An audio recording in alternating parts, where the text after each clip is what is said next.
This is director Kimberly Cheatle. She says, "The buck stops with me." She's owning up and taking responsibility, although I don't think that she's resigned yet, so I don't know how much she's really taking responsibility.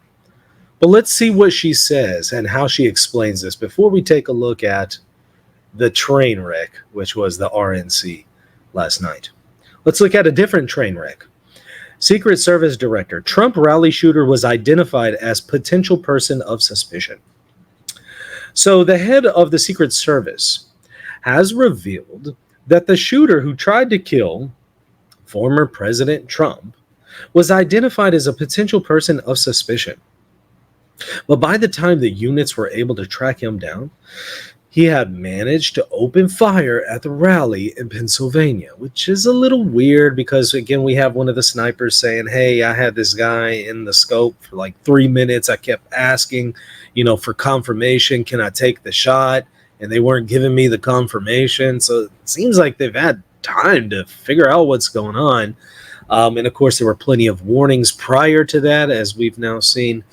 Okay, well, United States Secret Service Director Kimberly Cheatle made the remark in an interview that aired on ABC News just after Fox News Digital reported that a local law enforcement officer spotted a suspicious man carrying a rangefinder just 30 minutes before Saturday's attempted assassination in Butler.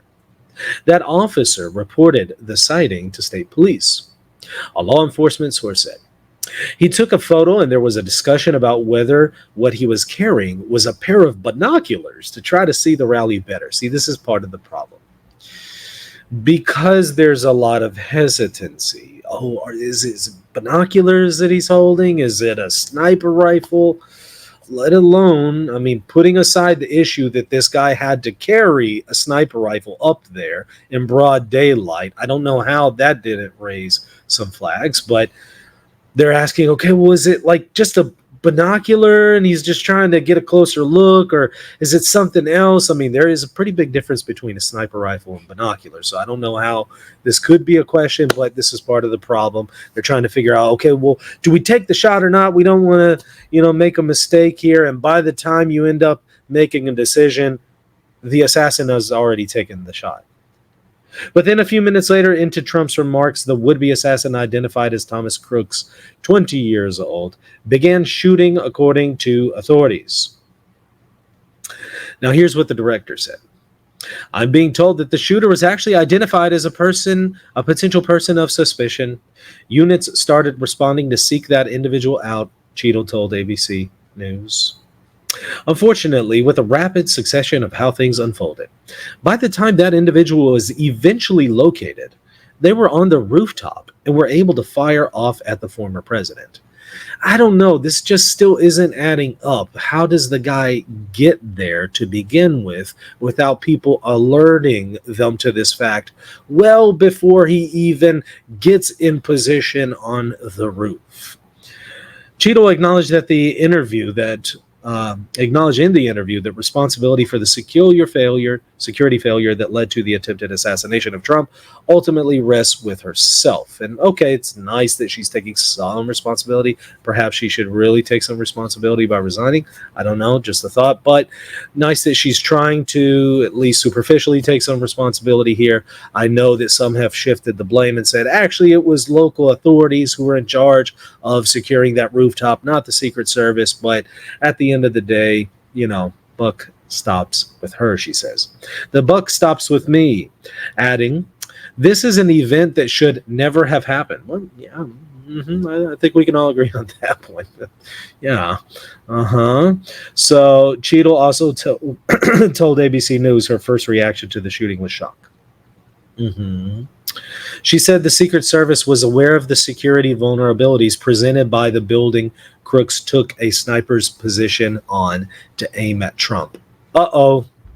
So they already knew this was a security issue. So what happened? You're not going to believe what she says next. However, a decision was made not to place any personnel on the roof. Now hold on here. Okay, now, this is a security risk. And then a decision is made internally not to put someone there. This better be good, right? They better have a really good excuse. What is it? That building in particular had a sloped roof at its highest point. And so, there's a safety factor that would be considered there, that we wouldn't want to put somebody up on a sloped roof. And so, the decision was made to secure the building from inside, she said. Okay, so here's what I'm thinking. So, the security risk of an assassin shooting the president on that roof is way greater than being on a sloped roof. What? I'm sorry. These snipers are men. They're grown men. They're not afraid of being on a sloped roof, and I can assure you, it's not a security risk to them. What the real security risk here is having a potential assassin on that roof to shoot the president. So the concern was, well, it's sloped a little bit, so it's dangerous. And maybe it rained like the other day, and it could be slippery up there. What? Are you kidding me? Is she serious? This has got to be a joke. I thought it was a joke when I first saw it reported, but no, confirmed. This is real. So you mean to tell me you put the president's life in harm's way and a person was killed because you were concerned about a sloped roof? And that was a security problem. So somebody lost their life over that. Somebody needs to answer for that. Someone really needs to be held accountable. And just saying the buck stops with me is not being held accountable. Something needs to happen here. That's ridiculous. That's inexcusable. Absurd. Now, let's shift over to the RNC. Well, one of the big highlights from yesterday. Ponte says, slopes are dangerous, Michael. Some might call them slippery. It's a slippery slope. Stop it. Are you kidding me?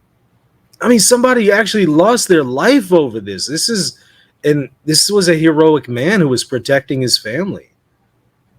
I can't believe such a stupid decision was made for such a stupid reason.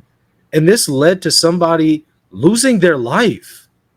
So now that family who lost this father and husband, they have to now know that they lost that person because a decision was made that, well, we don't want to, put the sniper at risk from the little slippery slope. Are you serious? That's not going to be comforting to that family. And there's other injured people as well. And this potentially could have killed the president. This is a former president and probably the next president. It's insane. I can't believe what I'm actually reading. I thought, okay, surely there's some kind of excuse, some kind of really important security issue. We only have like 2 snipers, and so, it is what it is. No, it's a slippery slope. Got to be kidding me. Hey, if you enjoyed that clip and you want to watch the full video, click on the link in the show notes and hit the subscribe button while you're at it.